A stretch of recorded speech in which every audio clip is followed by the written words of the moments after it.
जय श्री गणेशा। तो प्रिय भक्तजनों, शुरू करते हैं बुधवार व्रत कथा। हिंदू धार्मिक मान्यताओं के अनुसार सप्ताह के सभी 7 दिन अलग अलग देवी देवताओं को समर्पित होते हैं। फिर उन्हीं के अनुसार पूजा आराधना की जाती है। बुधवार का दिन सभी देवी देवताओं में सबसे पहले पूजे जाने वाले भगवान गणेश को समर्पित होता है। बुधवार के दिन उपवास रखने का विशेष महत्व होता है, क्योंकि बुधवार के देवता भगवान गणेश बुद्धि के देवता हैं। ऐसे में बुधवार के दिन व्रत रखने पर जीवन में सुख समृद्धि आती है और समय मंगलमय रहता है। ऐसी मान्यता है, जो भी व्यक्ति बुधवार के दिन व्रत रखता है और पूरे दिन भगवान गणेश की साधना करता है, उस व्यक्ति के जीवन में कभी भी धन और धान्य की कमी नहीं आती है। आइए सुनते हैं बुधवार व्रत कथा। एक समय की बात है, एक व्यक्ति का विवाह हुए कई वर्ष बीत गए। विवाह के बाद उसकी पत्नी एक बार अपने मायके गई हुई थी। पत्नी के मायके रहने के कई दिनों बाद उसका पति अपनी पत्नी को विदा करवाने के लिए ससुराल पहुंचा। ससुराल में कुछ दिन तक रहने के बाद वह पत्नी को मायके से विदा करने की बात अपने सास ससुर से कही। बुधवार का दिन होने के कारण उसके सास ससुर ने कहा, इस दिन बेटी ससुराल नहीं जा सकती, इस कारण विदाई नहीं हो सकती है। लेकिन वह व्यक्ति नहीं माना और अपनी पत्नी को मायके से विदा कराकर अपने घर की तरफ चल दिया। रास्ते में जाते वक्त पत्नी को बहुत तेज से प्यास लगी।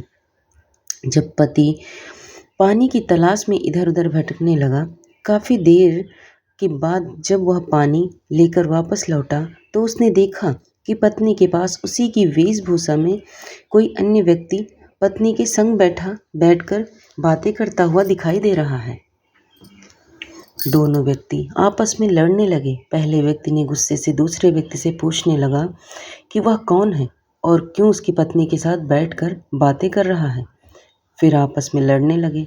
दूसरे व्यक्ति ने कहा कि यह मेरी पत्नी है। दोनों के बीच भयानक लड़ाई होने लगी। जब वहाँ पर कुछ सिपाही आ गए और स्त्री से उसके असली पति के बारे में पूछने लगे। दोनों व्यक्ति को देखकर स्त्री हैरान हो गई कि कौन मेरा पति है। वह दुविधा में पड़ गई, क्योंकि दोनों एक जैसे ही लग रहे थे। तब पहला व्यक्ति परेशान होकर मन में कहा कि हे भगवान, ये आपकी कैसी लीला है। तभी आकाशवाणी हुई कि बुधवार के दिन पत्नी को विदा करवाकर नहीं ले जाना चाहिए था। यह सब सुनकर पहला व्यक्ति समझ गया कि यह भगवान बुद्ध की लीला है। फिर वह व्यक्ति बुद्धदेव से प्रार्थना करने लगा और क्षमा मांगने लगा। फिर फौरन ही बुद्धदेव अंतर ध्यान हो गए और उस व्यक्ति को अब पत्नी मिल गई। तभी से हर दिन बुधवार के दिन भगवान गणेश की पूजा होने लगी। तो प्रिय भक्तजनों, यह थी बुधवार व्रत कथा। अब आगे भगवान गणेश की महिमा की एक और कथा सुनेंगे। एक अंधी बुढ़िया थी, जिसका एक लड़का और एक बहू थी। वह बहुत गरीब थी। वह अंधी बुढ़िया माई नित्य प्रतिदिन गणेश जी की पूजा किया करती थी। माई की पूजा से प्रसन्न होकर एक दिन गणेश जी भगवान साक्षात सन्मुख आकर बैठ गए और बोले कि बुढ़िया माई, तू प्रतिदिन निस्वार्थ भाव से मेरी पूजा करती है, जो चाहे सो मांग ले। बुढ़िया माई बोली, हे विघ्नहर्ता गणेश जी, मुझसे तो मांगना ही नहीं आता, सो क्या मांगूं। तब गणेश जी भगवान बोले कि माई, मैं कल आऊँगा, तुम अपने बेटे बहू से पूछ कर मांग लेना। तब बुढ़िया ने अपनी बेटी बहू से पूछा तो बेटा बोला कि माँ धन मांग ले, और बहू ने कहा कि माँ पोता मांग लो। तब बुढ़िया ने सोचा कि बेटा बहू तो अपने अपने मतलब की बातें कर रहे हैं। अतः उस बुढ़िया ने पड़ोसिन से पूछा तो पड़ोसिन ने कहा, बुढ़िया माई, तेरी थोड़ी सी जिंदगी बची है, तो क्यों तो मांगे धन और क्यों मांगे पोता।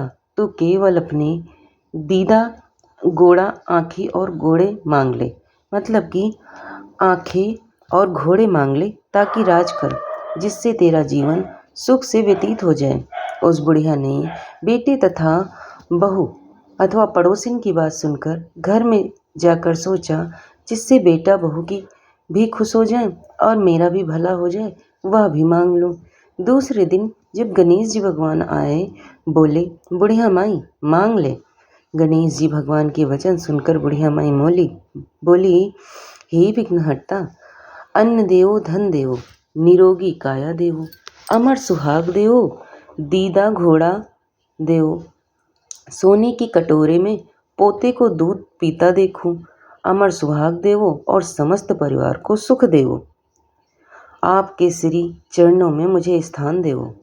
बुढ़िया की बात सुनकर गणेश जी बोले, बुढ़िया माँ, तूने तो मुझे ठग लिया और कहती है कि मांगना नहीं आता। जो कुछ तूने मांग लिया है वह सभी तुझे मिलेगा। यूँ कहकर गणेश जी भगवान अंतर्ध्यान हो गए। हे गणेश जी भगवान, जैसे बुढ़िया माई को दिया वैसे सबको देना और वैसे ही सभी पर अपनी कृपा बनाए रखना।